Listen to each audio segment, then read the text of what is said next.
परंतु स्थिति आपके समक्ष है। वासुदेव कुटुंबकम एवं सर्वे भवन्तु सुखिनः विचारधारा वाला देश, जहां आज नक्सल समस्या ने गंभीर रूप धारण कर रखा है। प्रश्न उठता है, ये नक्सली है कौन? जब आम लोगों का कोई अधिकारी नहीं हो तो इस स्थिति में राष्ट्रीय सुरक्षा का क्या मतलब? मैं पूछना चाहता हूं अपने विपक्षी साथियों से, वे किस राष्ट्रीय सुरक्षा की बात करते हैं? पुलिस हिरासत में अत्याचार व मौत, उन्नाव केस, किसानों द्वारा आत्महत्या या बिहार के शेल्टर होम में हुई मासूम बच्चों के साथ दरिंदगी, क्या यह है राष्ट्रीय सुरक्षा? लेटेस्ट न्यूज पाने के लिए हमारे इस चैनल को सब्सक्राइब करें, उसके बाजू में नजर आएगा बेल आइकन, उस पर क्लिक करें, उसके साथ ही ऑल पर भी जरूर क्लिक करें, तभी आपको हमारी लेटेस्ट न्यूज सबसे पहले देखने को मिलेगी।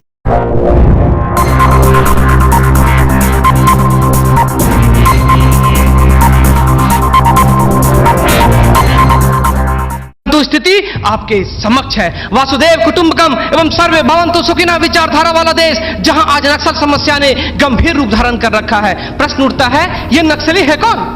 समाज के सबसे शांत, शहरों से दूर जंगलों में रहने वाले तथा खेतों के माध्यम से अपने जीवन यापन करने वाले वो लोग जो अपने पूर्वजों द्वारा दिए गए धरोहर को बचाने के लिए सरकार के खिलाफ हथियारबंद हो गए हैं और अंततः ये लोग नक्सली बनने पर मजबूर होते हैं। महोदय, आधुनिकीकरण के नाम पर उन गरीब आदिवासियों की जमीनों को छीन ली गई तथा उन्हें मजबूर कर दिया बंधुआ मजदूर बनने पर, किंतु आज उनकी अधिकारों की कोई बात तक नहीं करता। मन समर्पित, तन समर्पित और यह जीवन समर्पित। मैं पूछता हूं, देश की धरती तुझे क्या दूं, क्यों दूं और किस लिए नछावर करूं अपना सब कुछ तुम पर? क्या इसलिए कि मुझे देशद्रोह जैसे शब्दों से नवाजा जाए या इसलिए कि मुझे फर्जी इनकाउंटर में मार दिया जाए? जी हां अध्यक्ष महोदय, कुछ ऐसा ही समय था जब मान्य सूबे लखन भैया सेहराबुद्दीन तथा तुलसीराम प्रजापति को फर्जी इनकाउंटर में मार दिया गया। यह कैसी विडंबना है महोदय, हमारे विपक्षी साथी द्वारा मानव अधिकार का संरक्षण किए बगैर ही राष्ट्रीय सुरक्षा की बात करते हैं। जब आम लोगों का कोई अधिकारी नहीं हो तो इस स्थिति में राष्ट्रीय सुरक्षा का क्या मतलब? मैं पूछना चाहता हूं अपने विपक्षी साथियों से,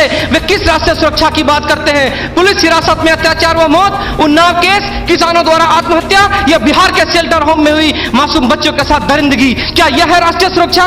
राष्ट्रीय सुरक्षा का अर्थ सिर्फ सीमा की सुरक्षा नहीं बल्कि सीमा के अंदर रह रहे व्यक्तियों की सुरक्षा से भी है। अपने हक को मांगे जाने पर लोगों को नक्सली तथा आतंकवादी करार दिया जाता है तथा यह सुरक्षा देने वाले पुजारी आईपीसी की धारा 124A के तहत गिरफ्तार कर उन्हें देशद्रोह का मुकदमा चलाते हैं, फिर फर्जी इनकाउंटर में भी मार गिराते हैं। जबकि सुनील बत्रा बनाम दिल्ली प्रशासन में माननीय न्यायाधीश ने स्पष्ट किया है कि फर्जी इनकाउंटर हत्या के समान है।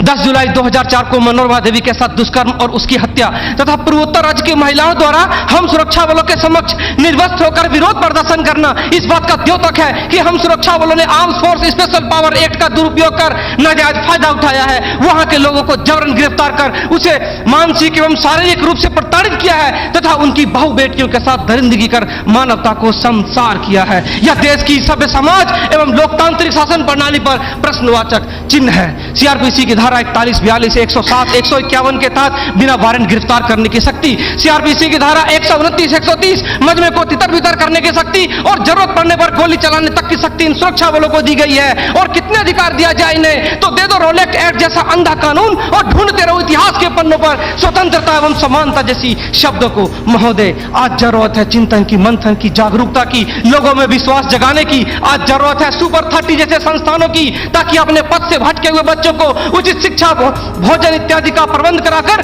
उसे विकास के सही मार्ग से जोड़ सके। अंत में फैसला माननीय निर्णायक मंडल के पर छोड़ते हुए गुरुदेव रविन्द्रनाथ टैगोर की इन पंक्तियों के साथ मैं अपनी वाणी को विराम देना चाहूंगा कि मैं जीना चाहता हूं इंसानों की फौज के बीच में, मैं जीना चाहता हूं उगते सूरज की किरणों के बीच में, सुंदरता और सुगंध के बीच में। मेरी इच्छा है काश मिल जाए मुझे थोड़ी सी जगह इन जीने वालों के दिलों के बीच में। जय हिंद।